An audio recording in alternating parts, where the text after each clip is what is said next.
ZAC finally gets all of the details about what happened between Fatima and Jeremiah. Belinda, you wanted some mess, so now you get to take the mess home. And Bryce, please stop. What's good, y'all? She gets this Erica Bain coming to you right here on Erica Bain TV with another Zatima video. And in this one, I'm breaking down season 3, episode number 7. If you're new here, hit that subscribe button and turn on your bell notification so you don't miss out on any of my Zatima content and conversations. We're also in the thick of the Sisters universe, where after each new Tyler Perry Sisters episode, we go live with my live after show, Our Sisters Keeper. I'm going to link the replay for that episode from Wednesday night right here for you, but if you subscribe, you won't miss out on the notifications for that and the Daily New Sisters videos. But back to Zatima land, because we are in episode 7, and while I am still struggling with the writing, what I am going to give immense amount of kudos for is Devale and his performance in this episode. While I am still struggling with the writing, as I just mentioned, the colors, the layers, the emotions that Devale was actually able to infuse his performance as Zachary Taylor with, while struggling with feelings of anger and frustration and guilt and maybe shame and grieving, all of the things, the myriad of emotions that he is actually going through in this moment, not only from, the aftermath of losing his mom, but then also finding out that his brother laid hands on his fiance, and now she's actually bruised and has been hiding that information along with his friends. There's so many emotions, and with the various beats and the moments that you get to see Zach on screen, you get to see Devale really playing in that. And as an artist, as a fellow actor, I'm just like, oh, I really like some of the choices that he made and the levels that he created. Like, yes, Zachary Taylor is a very angry and volatile character at times, especially when he gets emotionally triggered. But even in the anger that Devale was displaying, he was showing very nuanced parts and like levels to it, which I really, really appreciated. That to me was some of the best parts of this episode. Some of my least favorite parts. Why the hell is Preston sitting outside Zach's house for hours? Sir, don't you have anything else to do? Don't you have some errands to run? You have $3 million to drop on saving Zachary's ass, saving Zachary and Bryce's ass, and then you have all of the damn time in the world to be harassed sexually by Deja and sit outside Zach's house and wait for him while he don't answer the phone and run around the city angry manning it out, looking to kill his brother. Like, when Bryce arrived and we get the little exchange with Deja and Preston, and he's trying to tell her, you don't have to do all this, you don't have to be extra, this isn't who you are, you're only doing this so I don't see you. And it's like, Preston, when the hell did you go get a psychology degree? But I digress. When Bryce came into it and they're both standing and outside of his truck and just looking, I was like, this feels like it's the goddamn Sims, honestly. It feels like y'all are supporting characters and they don't have nothing for you to do right now. And when you're playing the Sims, sometimes they do some autonomous stuff, but then otherwise they just be standing there looking for, like, not doing anything, just looking around. The fact that part of the scene, the ends of the scene, before he, suggests to Bryce to like go ahead in the cooler and get something to drink, is that they just standing there looking stupid together, waiting on Zach like these aren't two grown-ass men with whole lives. Oh, let me not forget, they don't actually feel like they have full lives. And that is the problem with the supporting characters within this universe, honestly. They don't feel like they actually have their own true personalities, their own true wants and desires, their own true motives, their own true lives, where they could have these things be intermingling with Zach's life. Everything seems to circle around Zach as if he is the sun and everybody else are the planets orbiting around him. And it just does not feel real. Yes, a lot of people are the main character in their own lives, but then once you jump into somebody else's perspective, that person's perspective that you're coming from is now the main character. So I feel like we need to be seeing Preston lead as the main character. And yes, you could want to be supportive, whether you are there for Zach and his grieving mom and then coming through with the money, but like, let's also see you do some other things. devalues honestly the storyline that we are getting, or the overall feel of the show, because this world that we feel, or this world that Zachary is living in, feels very fake. This is given very much so Truman Show. Bryce is conspiring to be on Zach's good side. It don't matter if Zach don't never answer the phone. It don't matter if Zach tells him 11 times that he hates him and he don't want to be in business. He gonna still be standing there with his doe eyes staring at Zach, half wanting him sexually, half still wanting to be in business with him, because it's just something about Zachary Taylor that he just has to be near. He just has to orbit around. Preston and popped his ass out of nowhere when we didn't even get to see Preston in the Sisters universe engage with Zach in any kind of way outside of his friendship, or outside of Zach's friendship with Danny, and then living there. And then a couple times when he asked for a little bit of advice. But now all of a sudden you got hours to sit outside this goofy ass duplex in your bomb ass truck and act like there's nothing else that you could have to do today. Your little homeboys, Nathan, you supposed to be married with kids, and yes, y'all separated, maybe headed for the divorce, but we haven't heard from Lori yet. We ain't hear you talk about your kids yet. Meanwhile, you running around the projects with your goddamn side chick, who also supposedly have a job, but she got plenty of time to also be down here in the damn projects, getting all the mess and tea, talking about some, it's always something. Meanwhile, people been trying to leave her ass left and right, and she keeps finding y'all. Like, everybody is conspiring to stay in Zach's orbit, to stay in Zach's eyesight, and I'm just like, this isn't real. It's not even like Zach is the one footing the bill for everybody's life. He is not y'all's life source. And yes, you can worry about him. He could be your friend, and he could be your fiance. He could be your best friend. He could be your brother, but you still have your own life as well. And I think that's it, y'all. I think that that's the tea of like what's really missing from this show. Even with Martin, right? Martin was the main character, but Gina had her own life, Pam had her own life, Tommy had her own life. Hell, Cole had his own life.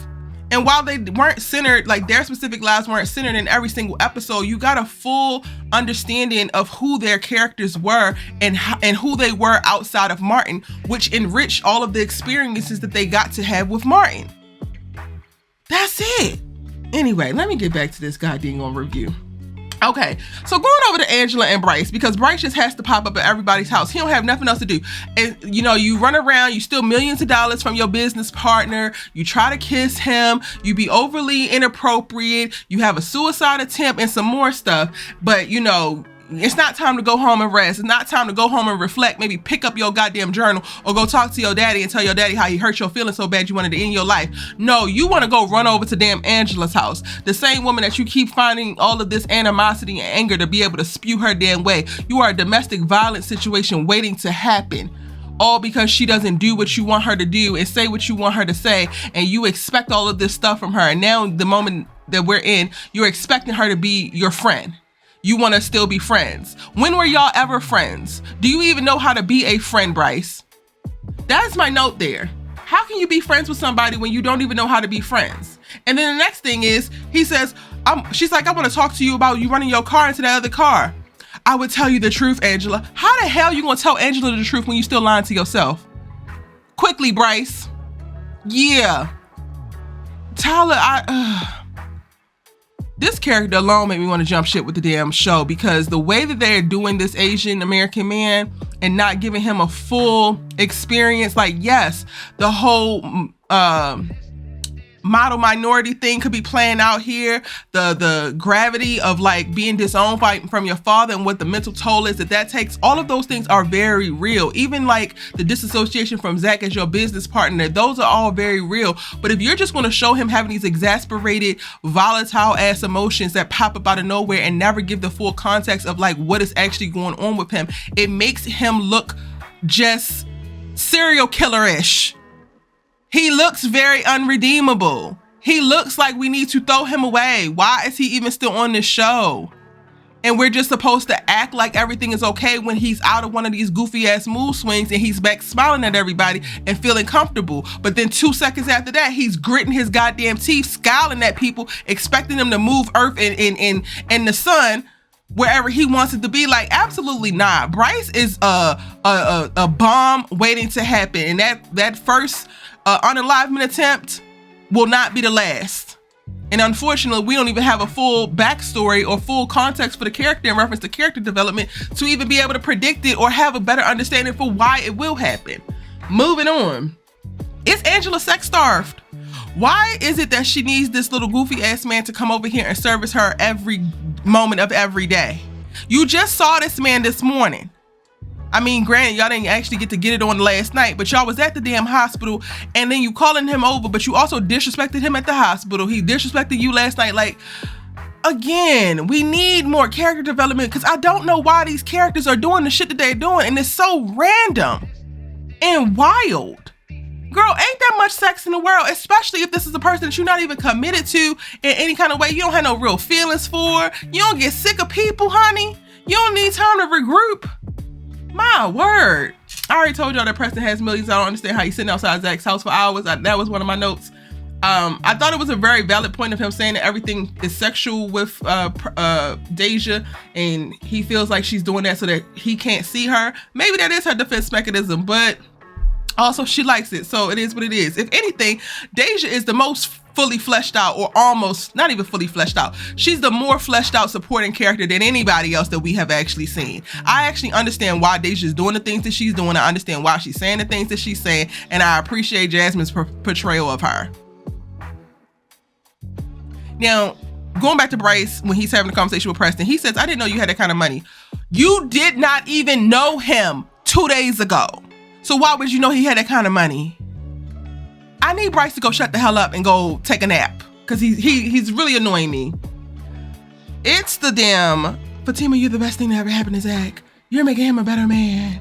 I don't know this Zach. You do know this Zach. This Zach is just as angry, just as volatile, just as ridiculous, just as impulsive, just as emotional as the Zach that you grew up with. Connie, please. And I don't know why you over here bending over backwards trying to befriend Fatima as if you gotta prove to her that you this cool ass chick and you gotta have her in her life. This will develop naturally, Connie, if it's meant to be. You do not have to kiss Fatima's ass and or praise the ground that she walks on, because while yes, she could be a good thing for Zach, she's also an enabling thing for Zach. And she is quite literally the reason why he is not actually growing. He has arrived at this particular place in life and think that he done made it, think that he's good, all while not cultivating emotional intelligence, not cultivating any type of real effective communication, not having any kind of real grasp. He got a little bit, but not really a real grasp on his anger, his frustration, and his childhood trauma. So he is quite literally the same exact man. So you sitting up in this goddamn car paying Fatima all this damn lip service. I am so sick of it. And it doesn't mean that Fatima is a terrible person, but it does mean that I don't want to actually hear characters constantly glorify Fatima for enabling Zach to be the raggedy ass man that he is, while they all are trying to make me believe, piss on my leg and tell me it's raining and make me believe that he's a great man, because he's not. And part of the reason why he's not a great man is because he's not actually taking care of Fatima within this relationship. Fatima having to bend over backwards, having to commit and do all types of mental and emotional gymnastics to try to counteract who she knows Zach to be, and what he will do in certain circumstances to try to preempt all of the consequences that come from the decisions that she know he's going to make, is too much. And yes, she was wrong for gaslighting him. Yes, she could have been wrong for lying to him in the way that she actually handled this, because once Nathan got to talking, girl, why are you even still lying at this point? But also, I'm not going to take any kind of onus off of Zach for putting her in that position to feel like she has to choose. She has to make the choice to lie to you in order to protect you from yourself and your goofy ass decisions, because one thing that you're going to do is make a goofy ass decision, like you're planning to do as soon as the episode ends. And yes, you are right, Zach, to feel the way, to be pissed that Jeremiah put his fingers on your fiance, that she's bruised up. I get it. But you also at some point have to get some type of command around your emotions and find some level of control and maturity. And while I know that you went to go see the therapist one time, it's clear that you need to take your ass back, because you need to make peace not only with your mama and now her death, but also your brother. You will forever want to put hands and kill Jeremiah after everything that he possibly does. And he's not right. He's 100% wrong for trying to rob, or for robbing Fatima and harming her in that way. And you still have to move at a certain level of maturity and decorum that behooves a man with 3 kids on the way. Ugh. ZAC saying Fatima is my life just sent me. And I think that we don't pay enough attention to the nuance of the circumstances of the times that people are saying things and the context in which it is. If they were in an actual healthy, non-codependent, non-enabling relationship, that could be something. If ZAC actually had a life outside of Fatima and outside of the bullshit that he tends to do, that would be fine. But him saying Fatima is my life is quite literally part of the problem. You not having anything else to live for, you not actually being able to see the forest through the trees, you putting all your stock into this woman while not figuring out who you want to be for yourself is quite literally the problem, and why you will not be the man that Fatima deserves anytime soon. But those are just my thoughts. Y'all can let me know yours in the comment section down below. Of course, I'm about to go into episode number 8. So go ahead and hit that subscribe button if you haven't already, and I'm gonna see you over there.